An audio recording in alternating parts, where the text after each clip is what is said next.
Hello, this is Good Morning Transfers. Just 8 days remain in the transfer window and we look set to be very busy. The Newcastle stance on Kieran Trippier is pretty clear, not for sale, as Bayern Munich ramp up their attempts to sign the defender. It is, though, a very different story for Kalvin Phillips, whose move to West Ham is edging ever closer. Some fresh developments coming your way this hour.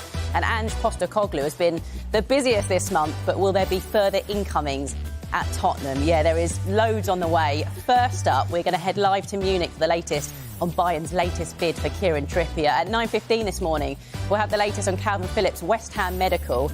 At 9:30, we'll have an update on Emerson Royale's Tottenham future. And then later this hour, we're taking a look at the best signings from the Championship to the Premier League. Looking forward to that. A very good morning to everyone at home. Good morning to Dan Bardell, to Ellen Ellard and to James Sabundra. You all right? Really good, thank you. It's a busy morning, isn't it? Up, aren't they? Yeah, they are heating up. Well, only 8 days to go. Right, we're going to start with Newcastle and Kieran Trippier, because Newcastle have rejected an improved offer for the defender from Bayern Munich. The club's position has not changed. He is very much not for sale. That's what we know from the club.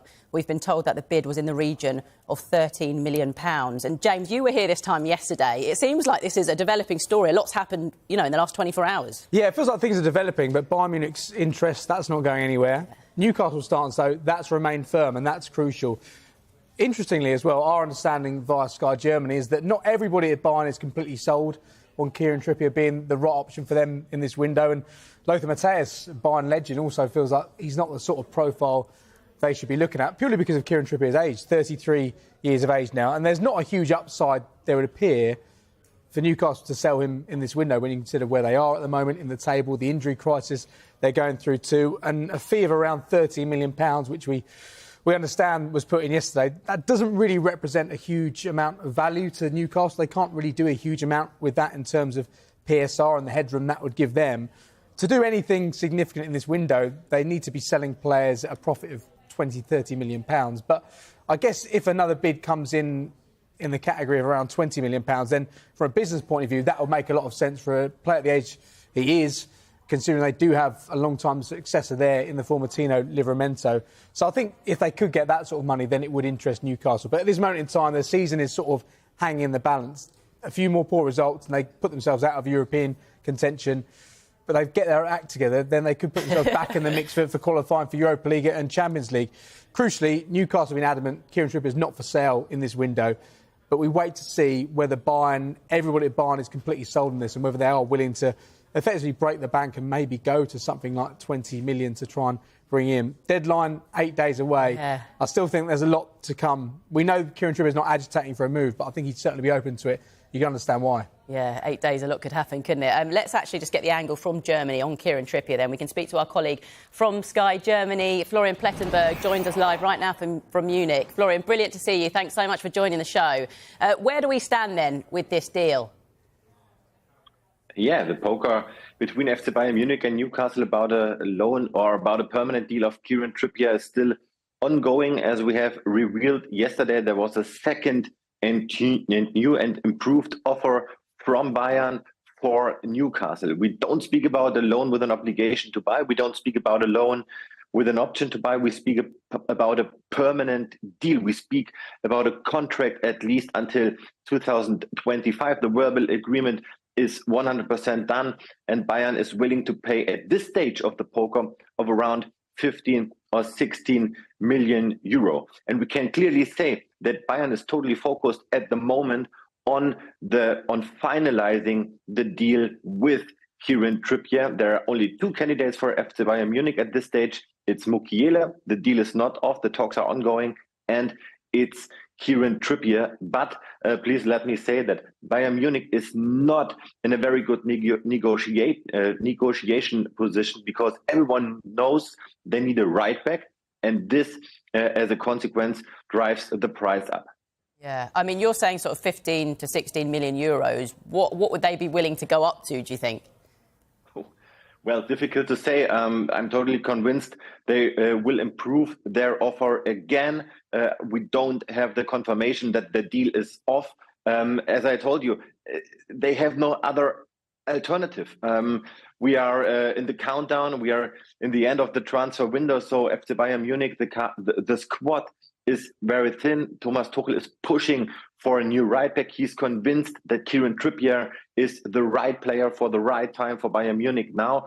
So I am totally convinced that Bayern will improve their offer again, probably today. You're saying there sort of no other alternatives. Reports out there suggesting that they might push for PSG's fullback, Nordi Mukiele. I mean, how likely is that, do you think, if they can't get Kieran Trippier? Well, we speak about Nordi Mukiele for 2 or 3 weeks, and there's still no breakthrough between Bayern Munich and PSG. But from the negotiation view, it's very important to have 2 or 3 candidates, because we speak about prices, we speak about demands, we speak about offers. So I'm totally convinced that no one will confirm that a deal with Trippier is off or that a deal with Mukiele will be off.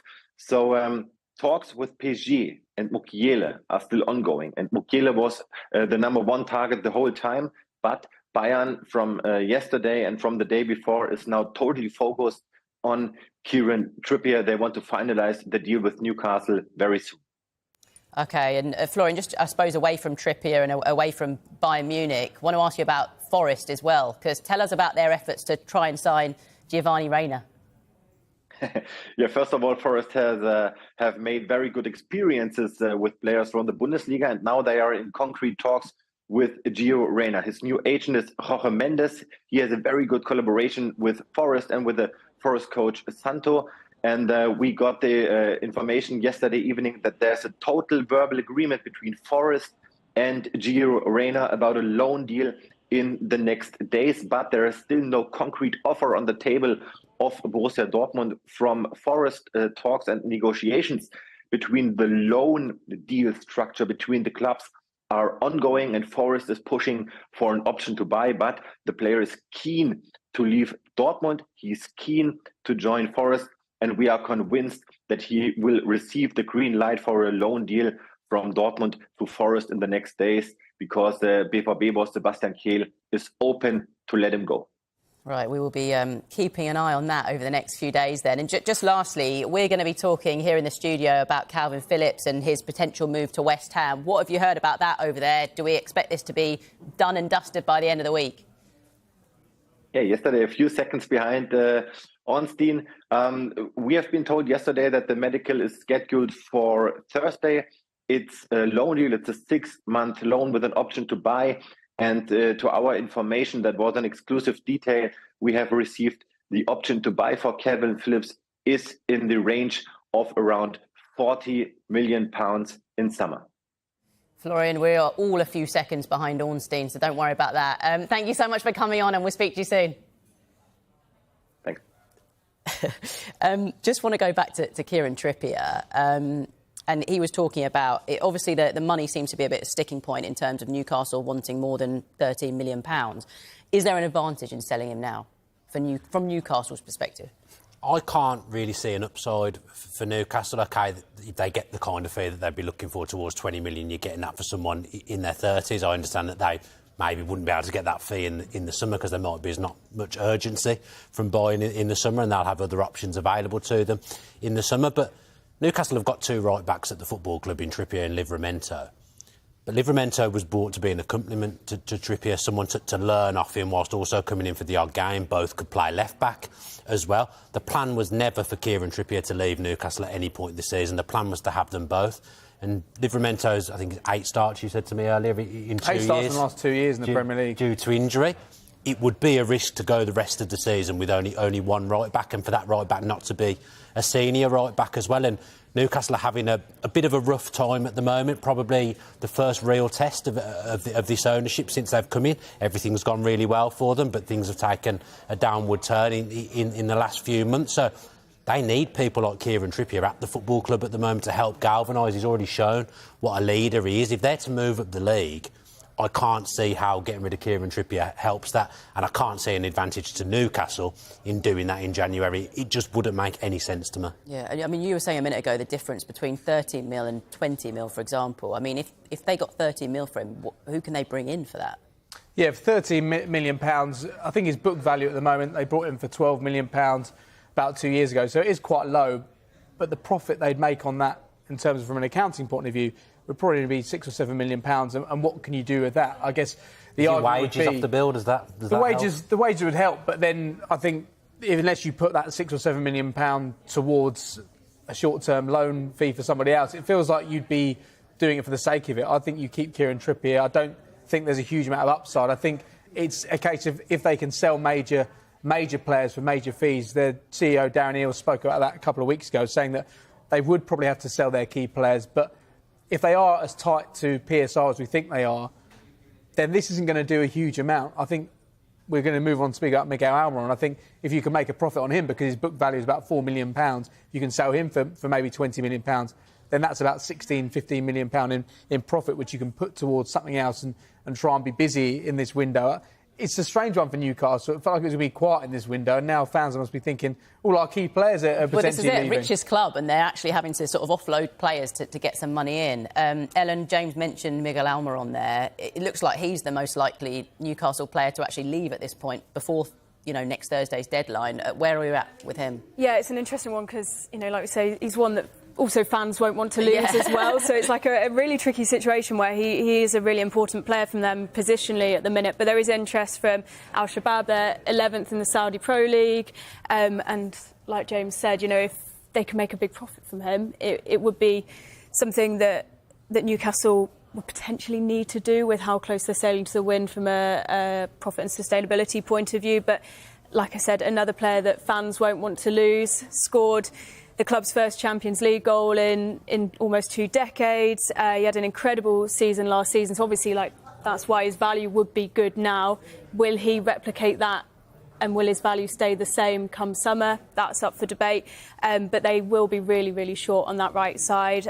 Jacob Murphy obviously has an injured shoulder. They'll be light on wingers all round. Joe Linton obviously out till May now with a calf injury. They haven't ruled out a return this season, but it does look very unlikely when you look at the timings of that. Anthony Gordon can play on the right, but then you're moving a player out of their preferred position. He's played on the left-hand side 17 games this season. So it does leave Newcastle in a really tricky position. But like you say, if they can get the money in and they can find a replacement, I think that would be preferred. And I think out of the 3 players that are up there, he's the one that I could see Newcastle letting go for the right fee. Yeah, well, we've got the views of these guys. We've also heard from Florian over in Munich. Let's actually get the fan perspective now, because we can speak live to Sam Mulliner from Newcastle Fans TV. Sam, thank you so much for coming on.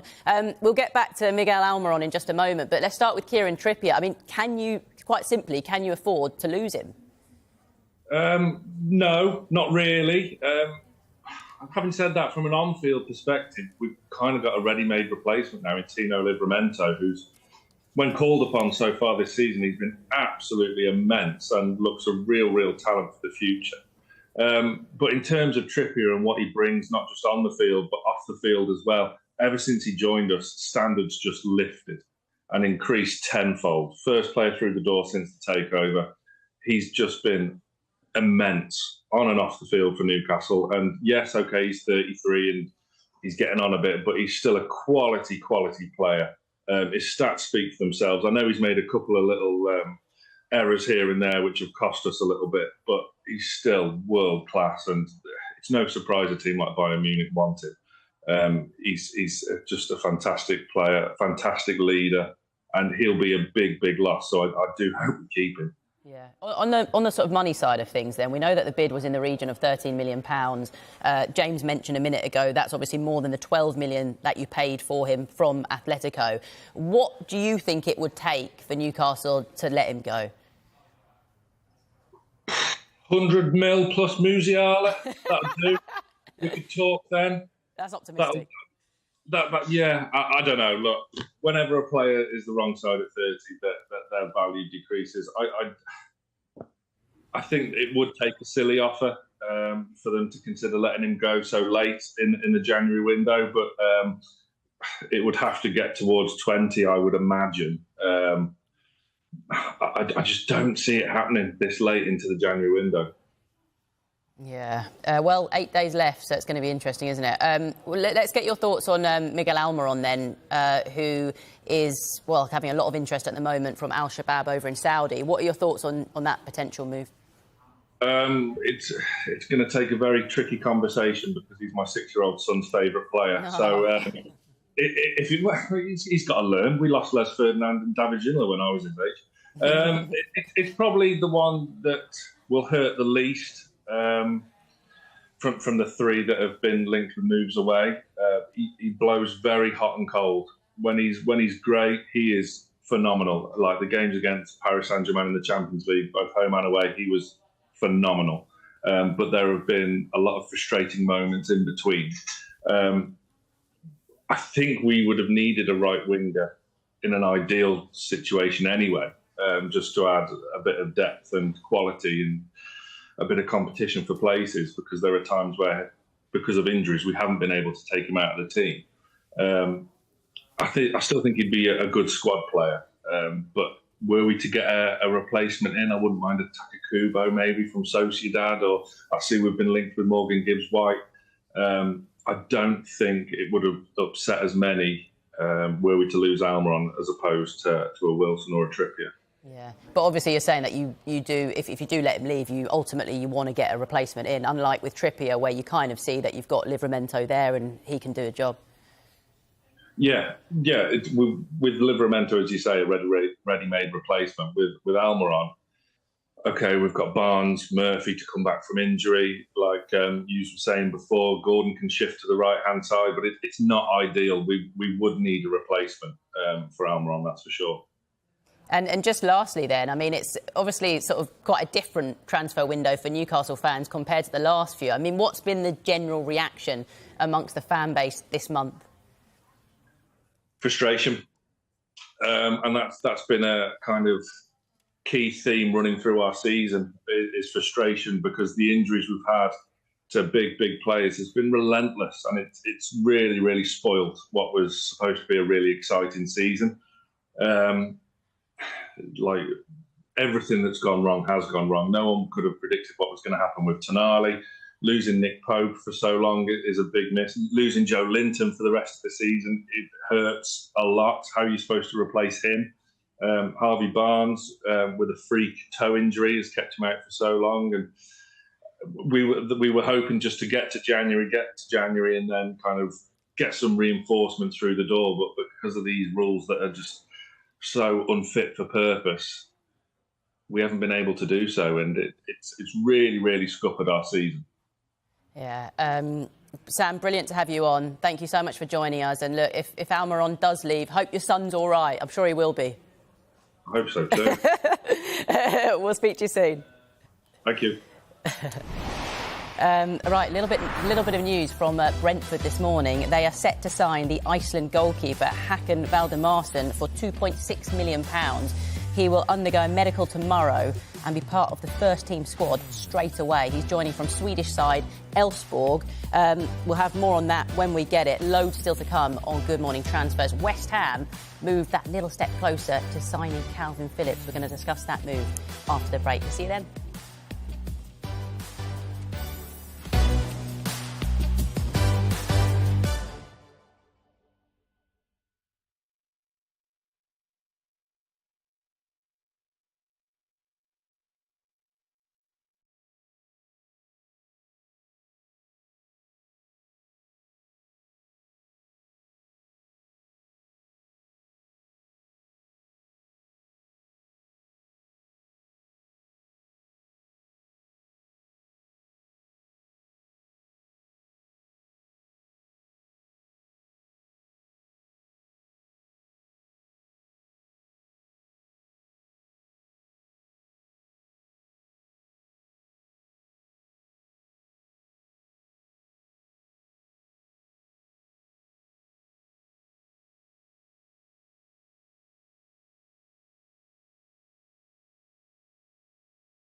unique twist. I think West Ham fans would be hopeful that Phillips might be able to make an appearance in their next league game. It's against Bournemouth on the 1st of February. Yeah.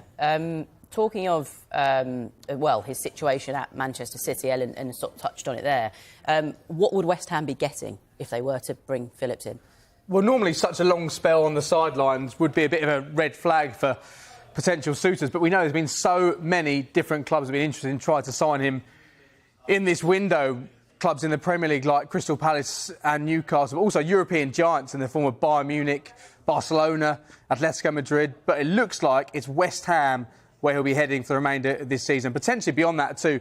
But what impact will he have after being so inactive over the past 2 seasons? Well, that inactivity is laid bare when you consider his number of minutes since joining in the summer of 2022. 380 minutes, but look at that, 7.7% of the minutes where he's been available, he's actually played. And 2 Premier League starts. They came in May of last year when Man City had already won the title and were gearing up for the FA Cup and Champions League final too. Played just 19 minutes in the Premier League since October. But let's put that aside for now. What will West Ham be getting and how will David Moyes look to use him? We can see his heat maps from his last 2 seasons in the Premier League with Leeds. Leeds, he operates at the base of their midfield as a number 6. His ball-winning ability, awareness, passing skills saw Marcelo Bielsa comparing to Andrea Pirlo and Diego Simeone. Gareth Southgate also clearly values Phillips' tactical and offensive qualities, but he's actually opted to use him in a slightly different role with England. We can look at his heat map from Euro 2020. He started in every game and won the England Player of the Year award that year. And we can see just how far advanced he is compared to where he was at Leeds. And that was playing a double pivot with Declan Rice, where he's been able to operate as a box-to-box midfielder. So 2 options that David Moyes will consider there. Things clearly haven't worked out at Manchester City. His CV has been boosted, though. 5 trophies, but from 6 competitive starts, highlights a rare failure when it comes to Man City's recruitment. And West Ham will be hoping that Phillips can add another piece of silverware in the form of the Europa League and also help them up the Premier League table. But Dan, it's intriguing to see what David Moyes will look to do with him. When you consider their recruitment since Declan Rice left in the summer has been so exemplary, it feels like they've got some good options in that midfield already. Yeah, and as Ellen said, he was a player that Moyes wanted in January 2022 to actually go along and supplement Declan Rice. I think this is a good move for all parties. I think David Moyes takes some stick, but, West Ham are sitting in the top 6 of the Premier League at the moment. They've had a couple of really good seasons under him, won a trophy. They've spent the money well since Declan Rice departed as well. As you said, I think it was quite stark against Sheffield United at the weekend in a fast-tempo game. Alvarez wasn't there. They were missing that kind of player in the midfield. And I actually think Phillips will be a player that can play alongside Alvarez or can play instead of him when he's not there. I think it will probably be Souček that makes way. And as I say, I think Moyes has done a really good job at West Ham, really, really underrated. It doesn't get spoken about enough, but I get that the West Ham fans don't all like the style. I think Phillips will help with that. I think they can be very progressive on the counter-attack, West Ham. A lot of pace in that attack with Kudus, Jared Bowen as well. So Phillips will move the ball quicker than the likes of Souček, for example, because he can get on the ball, and we've seen Kalvin Phillips' range of passing in the past is absolutely ridiculous. So I think Kalvin Phillips will help progress West Ham, and whether or not he ends up going there permanently in the summer, I don't know, but it's a great move for him because it either puts him in the shop window or, he goes back to Man City and gets a move to go somewhere else, or he stays at West Ham and he's got a great move to a great team. So plenty of options for Kalvin Phillips, but this is a move that I think everyone wants to see Kalvin Phillips playing football because he comes across as a really good guy and he is a really good footballer as well. You saw those Euro 2020 heat maps. He was England's best player in Euro 2020. Yeah. He really fits like you say there, fits the style of that quick counter-attacking football, the distribution, the way he can pick out players. One of the things that Pep Guardiola said in January of last year was when he was comparing Rodri and Kalvin Phillips was that the quality of long balls is better from Phillips rather than Rodri, and he just has that spark that I think will really fit in well with West Ham. And when we speak about, could it become a longer term move, West Ham, where they're sat in the table at the minute, the ambitions of the club match the ambitions of the players, someone David Moyes has wanted for a long time. So like Dan says, I think this is a great move for both player and club. Probably right in the fact that West Ham haven't been sort of spoken about enough. The fact that they are in the top 6 in the Premier League at the moment, that's above the likes of whether it's United, Chelsea, Newcastle. And when you put it like that, because James mentioned some of the clubs that have been interested in Kalvin Phillips, they're in the Premier League, Palace, Newcastle, but other European clubs like Juventus, for example. In terms of what you've just said there, you're like, well, no wonder maybe it's West Ham kind of where he'll end up. Yeah, look, sometimes players don't fit at certain clubs, but it doesn't mean that they're bad players. Kalvin Phillips will have had a lot of suitors, and there'd have been a lot of teams in recent times that would have been in for him, but the way PSR is at the moment, there's very few teams that have got room to manoeuvre, because West Ham sold Declan Rice for pure profit, 105 million I think it was. They spent money in the summer, but they've still got a little bit of room to manoeuvre on the financial side. So they've probably, West Ham, taken advantage of teams like Newcastle not being able to do business, because at the start of the window I thought that was a logical step, Kalvin Phillips to Newcastle. It seemed to suit all parties. But actually, West Ham are ahead of Newcastle. Yeah. West Ham have got European football still. They'll be going at two competitions, because they got knocked out of the FA Cup. So they've got that Thursday, Sunday load. From a West Ham perspective, Phillips is going to get games. He needs to go somewhere where he's going to play. And if he stays fit, he'll play for West Ham most weeks because he's such a good player. Yeah, just sticking with West Ham, we also know that talks are advancing between West Ham and Nordsjælland over the permanent signing of winger Ibrahim Osman. It is understood the fee under discussion is in the region of £15 million. They are also, by the way, still exploring a deal for Al Ittihad forward Jota. A difficult deal to do, though. That is given the player's wages, because he's understood to be earning around about £200,000 a week. We don't know too much about Osman as a player. What do we know about him? No, I'm not going to sit here and lie. I don't know much about him either. But tell me all you know. Yeah, but he's come through the same academy as Kudus. He's obviously turning into a fantastic Premier League player, someone who's already done it at the highest level in Europe. At 19, he's got room to grow. West Ham might see a little bit of a turnover in terms of attacking players and wide players moving forward. So this is a player that you can't... Sometimes clubs make signings in January and they'll bed them in and use that half a season to bed them in. Newcastle did it, actually, with Anthony Gordon last season. He didn't start very many games, but then he came back in the summer and hit the ground running, and he has been their best player. So this is the kind of signing, Osman, where they'll have him on the bench, maybe he'll come on and impact games, but then next season, when he's had a full pre-season with the club and got used to the demands of the Premier League, you sometimes see a player like that could come in and fly. So exciting times for West Ham, because I know the West Ham fans want to see attacking talent come in, and on the plus as well, David Moyes has got a good track record with players named Osman. He gave Leon Osman his Everton debut back in the day. I think it was 2003 or 2004. So yeah, David Moyes has got a proven track record with Osman. For context, Dan earlier before the show was saying, Osman, how do you spell that? We're like, it's like Leon Osman. I didn't believe just spell it like that. If they are bringing in a winger and this sort of attacking talent, what does it mean for players like Ben Rama, do you think? I think they'll be looking to sell him, looking to get him off the books. Fallen out of favour, only 5 Premier League starts, 13 appearances. Things haven't really clicked there this season. He wasn't in the squad for the game against Sheffield United, so I wouldn't be surprised if we see him move. Right, that is West Ham. On the way then, we're going to have news from Tottenham. Will they lose Emerson Royal this month?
That's Emerson Royale then. Just want to chat about Antonio Nusa, who I mentioned a minute ago.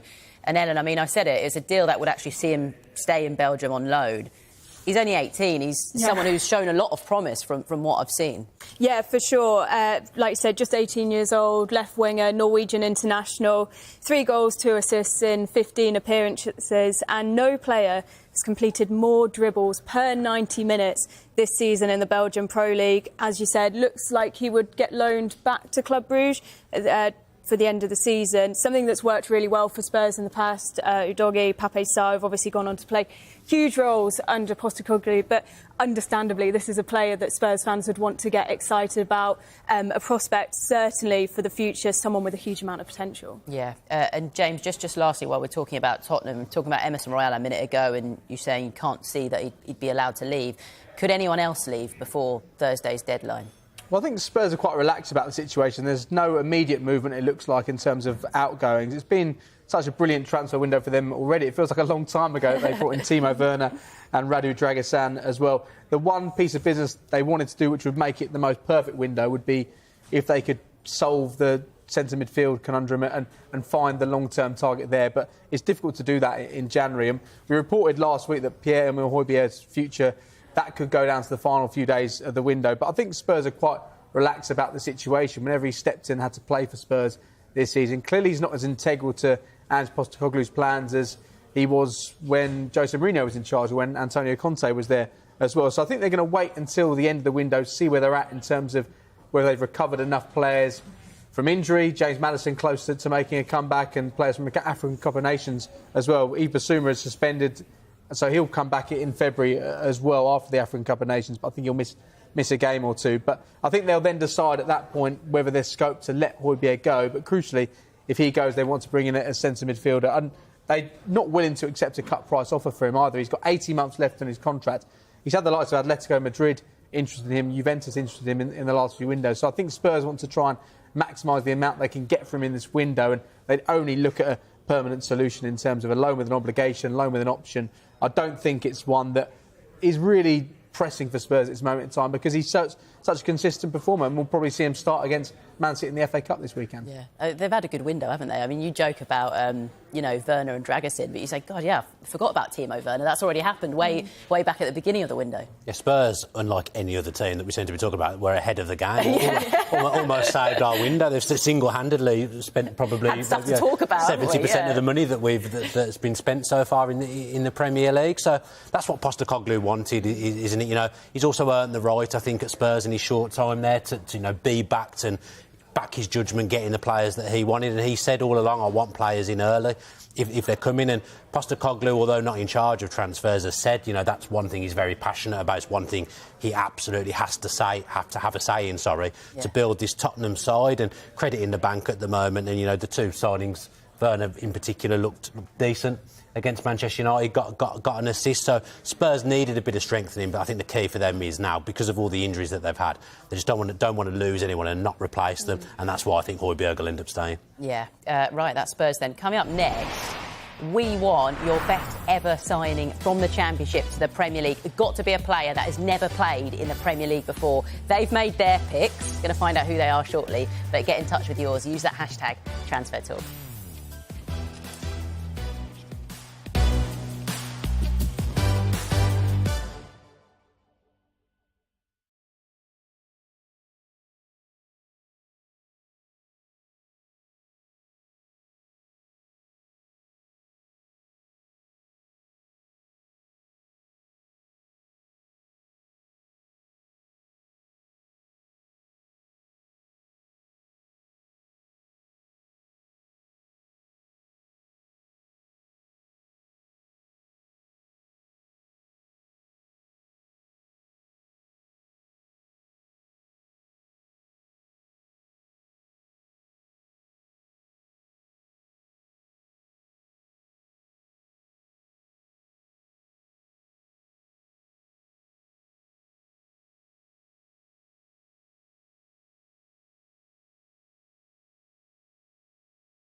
Former Welsh international, 5 times Champions League winner. Say no more. What more do I need to say, really? I think I've won. One Don't of the even bother best going. haircuts as well in Premier Well, you've League. already seen who I've got, though. So Yeah, tell us who you're picking. Here's the big reveal. Jared Bowen from Hull to West Ham. 4 years ago, this took place. £22 million, so quite a hefty fee, but he'd been so impressive for Hull. Scored over 50 goals at that stage. 23 years of age when he joined, and he's been so impressive. Scored the winner in the Europa Conference League final last summer. This season already, 11 Premier League goals. In terms of English players, only Dominic Solanke has scored more in the Premier League. But what has been so impressive as well, he joined as a wide forward who could play as a number 10. But this season he's been playing as a main man, as a number 9. So David Moyes has a real track record of getting players with large championship experience like Leighton Baines and Jolie Lescott.